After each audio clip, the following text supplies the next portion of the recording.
Hi ಎಲ್ಲರಿಗೂ ನಮಸ್ಕಾರ. ನನ್ನ ಯೂಟ್ಯೂಬ್ ಚಾನಲಿಗೆ ಸ್ವಾಗತ. ನಾನಿವತ್ತು ಬಂದಿರೋದು ಬಾಡ ಕಾಂಚಿಕಾ ಪರಮೇಶ್ವರಿ ದೇವಸ್ಥಾನ. ತುಂಬಾ ಚೆನ್ನಾಗಿದೆ, ನೋಡೋಣ ಈಗ ಬನ್ನಿ. ಎಂಟ್ರೆನ್ಸು ಕೆಳಗಡೆಯಿಂದ ಸ್ಟಾರ್ಟ್ ಆಗುತ್ತೆ, ಆದರೂ ನಾನು ಈ ಕಡೆಯಿಂದ ಒಂದು ಅರ್ಧದಿಂದ ಬಂದಿದ್ದೀನಿ. ತುಂಬ ಮೆಟ್ಟಿಲುಗಳಿವೆ, ಚೆನ್ನಾಗಿದೆ, ತುಂಬಾ ಚೆನ್ನಾಗಿದೆ. ಎಷ್ಟು ಮೆಟ್ಟಿದ್ದು? 108 ಮೆಟ್ಟಿಲು ಇದೆ ಅಂತ ಹೇಳಿದರು. ಮಸ್ತಿದೆ. ಚಪ್ಪಲಿ ಹಾಕೊಂಡು ಹೋಗ್ಬೋದಾ? ಅಲ್ಲಿ ಸೈಡಿಗೆ ಇಟ್ಟು ಹೋಗ್ಬೇಕಾದ್ರೆ ಹಂಗೆ ಹೋಗ. ಮೆಟ್ಲು ಇಳಿಬೇಡ. ಎಷ್ಟು ಚಂದ ಇದೆ ದೇವಸ್ಥಾನ, ನೋಡೋಣ. ನಾನು ಬಂದಿರೋದು ಇದೇ ಫಸ್ಟ್ ಟೈಮು. ಈಗ ದೇವಿಯನ್ನು ನೋಡೋಕೆ ಆಗೋದಿಲ್ಲ ಅನ್ಸತ್ತೆ, ಯಾಕೆಂದರೆ ಬಾಗಿಲು ಹಾಕಿದ್ದಾರೆ. ಇರಲಿ, ಪರವಾಗಿಲ್ಲ, ನೋಡ್ಕೊಂಡು ಹೋಗೋಣ ಹೊರಗಡೆಯಿಂದ.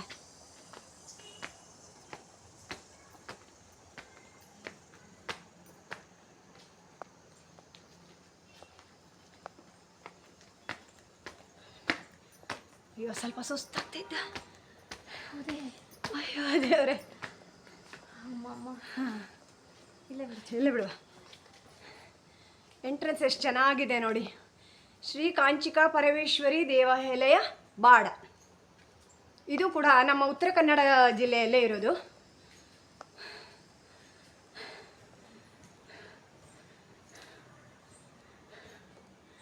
ಇಲ್ಲೂ ಕೂಡ ಮದುವೆ ಮತ್ತು ನವರಾತ್ರಿ ಉತ್ಸವ ಎಲ್ಲ ತುಂಬ ಚೆನ್ನಾಗಿ ನಡೆಯುತ್ತೆ.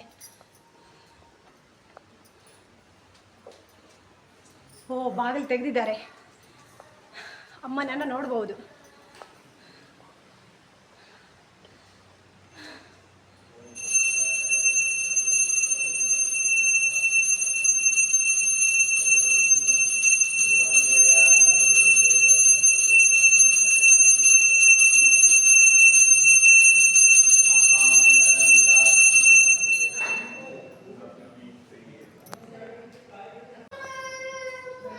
ತುಂಬಾ ಚೆನ್ನಾಗಿದೆ ದೇವಸ್ಥಾನ. ಮನಸ್ಸಿಗೆ ಒಂದು ಖುಷಿ ಅಂತ ಕೊಡುವಂಥ ಪ್ಲೇಸ್ ಅಂತ ಹೇಳ್ಬೋದು.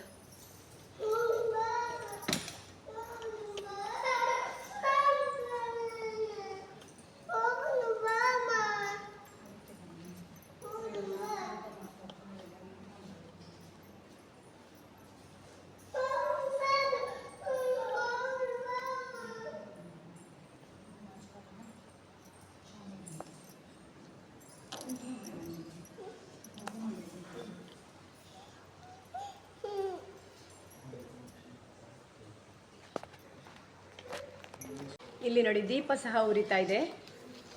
ಹರಕೆ ಹೊತ್ಕೊಂಡವರು ದೀಪಕ್ಕೆ ಎಣ್ಣೆಯನ್ನು ಹಾಕ್ತಾರೆ.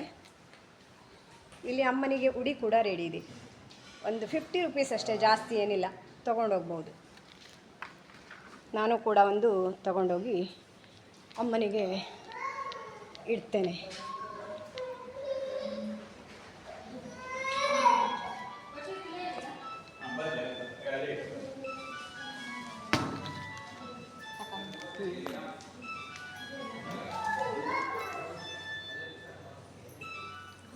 देवी बजो दुर्गा भवानी, देवी बजो दुर्गा भवानी, हिमानगनन्दिनी भवभयगन्दिनी, हिमानगनन्दिनी भवभयगन्दिनी, शरणागत चतुरभयमर्दिनी, देवी बजो दुर्गा भवानी, देवी बजो दुर्गा, हिमनगनन्दिनी भवभयगन्दिनी, शरणागत चतुरभयमर्दिनी, ದೇವಿ ಬಜೋ ದುರ್ಗಾ. ತುಂಬಾ ಚೆನ್ನಾಗಿದೆ ಪ್ಲೇಸು. ಒಮ್ಮೆ ಆದರೂ ಭೇಟಿ ಕೊಡಿ, ಅಮ್ಮನ ಆಶೀರ್ವಾದವನ್ನು ಪಡ್ಕೊಳ್ಳಿ. ತುಂಬ ದೇವಿ ಎಲ್ರಿಗೂ ಒಳ್ಳೆಯದನ್ನು ಮಾಡಲಿ ಅಂತ ಕೇಳ್ಕೊತಾ ಇದ್ದೇನೆ. ಈ ಅಮ್ಮನ ವಿಶೇಷತೆಯ ಬಗ್ಗೆ ನಮ್ಮ ಅರ್ಚಕರು ಮಾತಾಡ್ತಾರೆ, ಅವರನ್ನು ಕೇಳೋಣ ಹೇಗೆ ಅಂತ. ಇದು ಅನಾದಿ ಕಾಲದಿಂದ ಬಂದಂಥ ದೇವಸ್ಥಾನ. ಇಲ್ಲಿಯ ಕೆಳಗೆ ಕಂಚಿ ಮರದಲ್ಲಿ ಮೂರ್ತಿ ಉದ್ಭವ ಆಗಿದ್ದು, ಆ ನಂತರ ಅದನ್ನ ಋಷಿಗಳು ಮೇಲ್ಗಡೆ ತಂದು ಪ್ರತಿಷ್ಠಾಪನೆಯನ್ನು ಮಾಡಿದ್ದಾರೆ, ಕಲಬ ಋಷಿ ಅಂತ ಹೇಳಿ. ಆ ಕಲಬ ಋಷಿಗಳ ದೇವಸ್ಥಾನವು ಇಲ್ಲೇ ಸಮೀಪದಲ್ಲಿ ಒಂದು 200 ಮೀಟರ್ ದೂರದಲ್ಲಿ ಆ ಕಲಬ ಋಷಿಗಳ ದೇವಸ್ಥಾನವೂ ಇದೆ. ಆ ನಂತರ ಈ ಹೊಸ ಮೂರ್ತಿ ಪ್ರತಿಷ್ಠಾಪನೆಯನ್ನ ಮಾಡಿ ಸಾಮಾನ್ಯ 50-55 ವರ್ಷ ಆಯಿತು. ಅತ್ಯಂತ ಜಾಗೃತವಾದಂಥ ಪೀಠ ಇದು. ಅನೇಕ ರಾಜ್ಯಗಳಿಂದಲೂ ಸಹ ಇಲ್ಲಿ ಭಕ್ತಾದಿಗಳಂದು ಪೂಜೆಯನ್ನ ಕೈಗೊಳ್ಳುತ್ತಾರೆ ಹಾಗೂ ಈ ದೇವಿಯಿಂದ ಪ್ರಸಾದವನ್ನ ಪಡೆದಿದ್ದಾರೆ. ಇದು ಅತಿ ಮಹತ್ವದ ಸ್ಥಳ. ಎಲ್ಲಾ ಭಕ್ತಾದಿಗಳು ಬರಬೇಕು ಅನ್ನುವಂಥದ್ದು ಆಶಯವನ್ನ ದೇವಸ್ಥಾನದ ಮಂಡಳಿ ಇಚ್ಛೆ ಪಡ್ತದೆ. ನವರಾತ್ರಿ ಉತ್ಸವ ನಡೀತದೆ. ಜಾತ್ರೆ ಸಾಮಾನ್ಯ ಏಪ್ರಿಲ್ ಬರ್ತದೆ, ಚೈತ್ರ ಶುದ್ಧ ಹುಣ್ಣಿಮೆಯಲ್ಲಿ ಜಾತ್ರೆ ನಡೀತದೆ. ಅದೇ ರೀತಿ ಸಂಕ್ರಾಂತಿ ಮುಂತಾದ ಅನೇಕ ವಿಧವಾದಂತಹ ಧಾರ್ಮಿಕ ಕಾರ್ಯಕ್ರಮಗಳು ಸತತವಾಗಿ ದೇವಸ್ಥಾನದಲ್ಲಿ ನಡೀತಾ ಇರ್ತದೆ.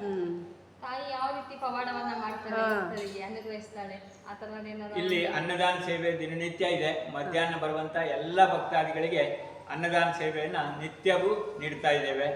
ಅದೇ ರೀತಿಯಾಗಿ ಅನೇಕ ವಿಧವಾದಂತಹ ಪೂಜೆ ಪುನಸ್ಕಾರಗಳ ಸಂದರ್ಭದಲ್ಲಿ ಪ್ರಸಾದಗಳ ವಿತರಣೆ ನಡೀತಾ ಇರ್ತದೆ. ದಿನನಿತ್ಯದಲ್ಲಿಯೂ ಪ್ರಸಾದ ವಿತರಣೆ ಇದೆ. ಬಂದು ಎಲ್ಲರೂ ಸ್ವೀಕರಿಸಬೇಕು ಅನ್ನುವಂಥದ್ದು ಆಶಯವನ್ನ ವ್ಯಕ್ತಪಡಿಸಲಾಗುತ್ತೆ. ನಮಸ್ತೆ, ಧನ್ಯವಾದ ನಿಮಗೆ. ಕುಟುಂಬಾನಾಂ ಕ್ಷೇಮ ಸ್ಥೈರ್ಯ ಆಯುರ್ ಆರೋಗ್ಯ ಐಶ್ವರ್ಯಾಭಿವೃದ್ಧ್ಯರ್ಥಂ ಸಮಸ್ತರ್ಥಂ ಕಾಂಚಿಕಾಂಬಾ ಪ್ರೀತ್ಯರ್ಥೆ ಅಹೂ ಇಟ್ಕೊಳ್ಳಿ. ವಾಯನಂ ಸಮರ್ಪಯಾಮಿ ಕಾಂಚಿಕಾಂಬಾ ಪರಮೇಶ್ವರಿ ನಮಃ. ನಿಮ್ದು ಎಂತ ಹೆಸರು ಅಂದರೆ? ವಿದ್ಯಾ ನಾಗರಾಜ್ ಹೆಗ್ಡೆ. ವಿದ್ಯಾ ನಾಗರಾಜ್ ಹೆಗ್ಡೆ ನಾಮ ಧ್ಯೇಯಸ್ಯ ಸರ್ವೇಷಾನಾಂ ಸಕುಟುಂಬಾನಾಂ ಕ್ಷೇಮ ಸ್ಥೈರ್ಯಾಯುರಾರೋಗ್ಯ ಐಶ್ವರ್ಯಾಭಿವೃದ್ಧ್ಯರ್ಥಂ ಸರ್ವಬಾಧಾ ನಿವಾರಣಾರ್ಥಂ ಶ್ರೀ ಮಹಾಕಾಳಿ ಮಹಾಲಕ್ಷ್ಮೀ ಮಾ ಸರಸ್ವತಿ ಸ್ವರೂಪಿಣಿ ಕಾಂಚಿಕಾಂಬಾ ಪ್ರೀತ್ಯರ್ಥೆ ವಾಯನಂ ಸಮರ್ಪಯಾಮಿ.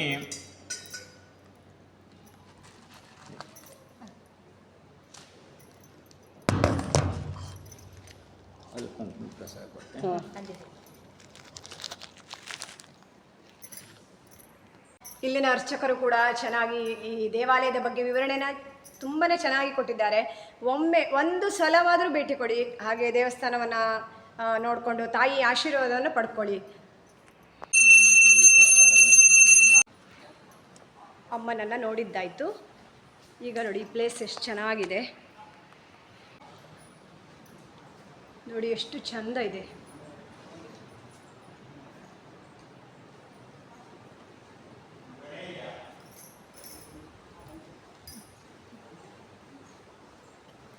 ಇದು ಸವಾರಿ ಒಪ್ಪುದನ ಬಹುಶಃ. ಸಮುದ್ರದ ಅಂಚಿನಲ್ಲಿ ಅಮ್ಮನವರು. ಚಂದ ಪ್ಲೇಸು, ತುಂಬ ಚೆನ್ನಾಗಿದೆ. ಬಂದರೆ ಹೋಗೋಕೆ ಮನಸ್ಸೇ ಆಗಲ್ಲ. ಮಕ್ಕಳಿಗೆಲ್ಲ ಕರ್ಕೊಂಡು ಬಂದರೆ ಬೀಚು ಆಗುತ್ತೆ, ದೇವಸ್ಥಾನ ಆಗುತ್ತೆ, ಊಟನೂ ಇರುತ್ತೆ ಇಲ್ಲಿ. ಹೌದು, ಅನ್ನದಾನ ಕೂಡ ಇದೆ. ಬೆಳಗ್ಗೆ ಬಂದರೆ ಸಂಜೆವರೆಗೂ ಇಲ್ಲೇ ಇರೋಣ ಅಂತ ಅನಿಸುವಷ್ಟು ಖುಷಿ. ಅಲ್ಲಿ ನೋಡ್ಸ ಒಂದ್ಸಲಿ ಬೀಚ್ ತೋರಿಸಿ. ಇಲ್ಲೇ ಹತ್ರಕ್ಕೆ ಅಘನಾಶಿನಿ ಬೀಚ್ ಇದೆ, ತುಂಬ ಚೆನ್ನಾಗಿದೆ ಪ್ಲೇಸ್, ತುಂಬ ಚೆನ್ನಾಗಿದೆ. ಈ ಬೀಚ್ ಹತ್ರ ಹೋಗ್ತೀವಿ ನಾವು. ಈಗ ಬೀಚ್ ನೋಡಕ್ಕೆ ಹೋಗ್ತೀವಿ ನಾವು. ಮಲ್ಲಿಗೆ ನೋಡೆ.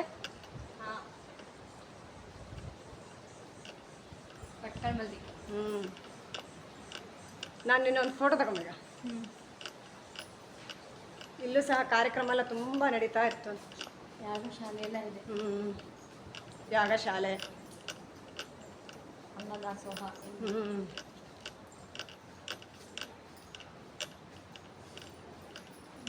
ಗುಡಿ ಅಂಗಡಿ, ಬಾಡ ಗುಡಿ ಅಂಗಡಿ.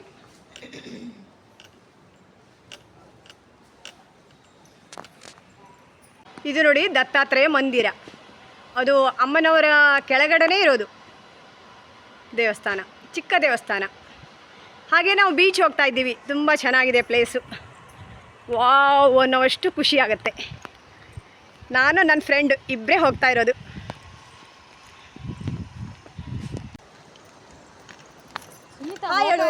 ಹಾಯ್, ಬನ್ನಿ ಬೀಚಿಗೆ. ತುಂಬ ಚೆನ್ನಾಗಿದೆ ಪ್ಲೇಸು. ನೀವು ಬಂದ್ಬಿಟ್ರೆ ಹೋಗೋದೇ ಇಲ್ಲ, ಇಲ್ಲೇ ಇರ್ತೀರ ಗ್ಯಾರಂಟಿ. ನಾನು ಗ್ಯಾರಂಟಿ ಕೊಡ್ತೀನಿ. ಬೀಚಿಗೆ ಹೋಗುವಂಥ ದಾರಿ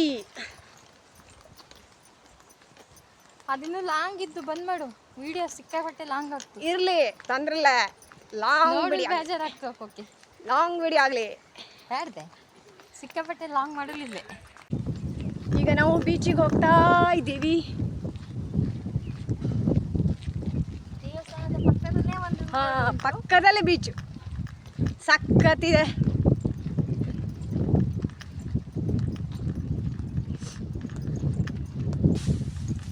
ಇಲ್ಲೂ ಏನೋ ದೇವಸ್ಥಾನ, ವೀರಭದ್ರ ಸ್ವಾಮಿ ಪ್ರಸನ್ನ, ಚಿಕ್ಕ ದೇವಸ್ಥಾನ ಇಲ್ಲಿ.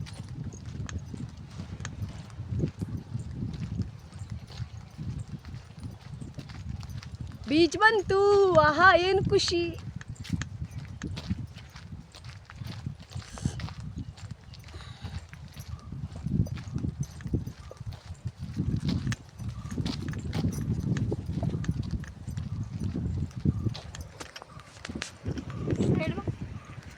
ಬೀಚ್ ಬಂತು, ಅಘನಾಶಿನಿ.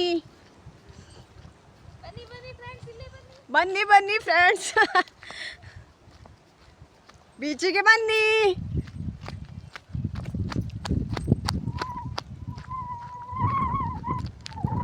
ಆ ಕಡೆಯಿಂದ ಹೋಗ್ಬೋದಾ?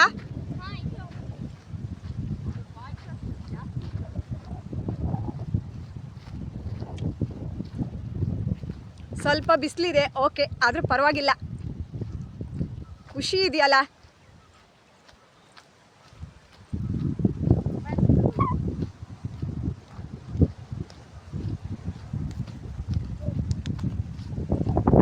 ಬಂತು ಬಂತು, ಬೀಚ್ ಬಂತು.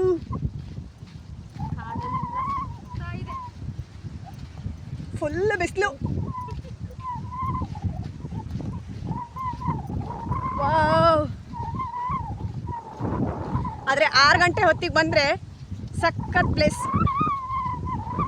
ಎಲ್ಲ ಬಂಡೆಕಲ್ಲು ಇದೆ, ತುಂಬ ಚಂದ. ಈಗ ಫುಲ್ ಬಿಸಿಲು.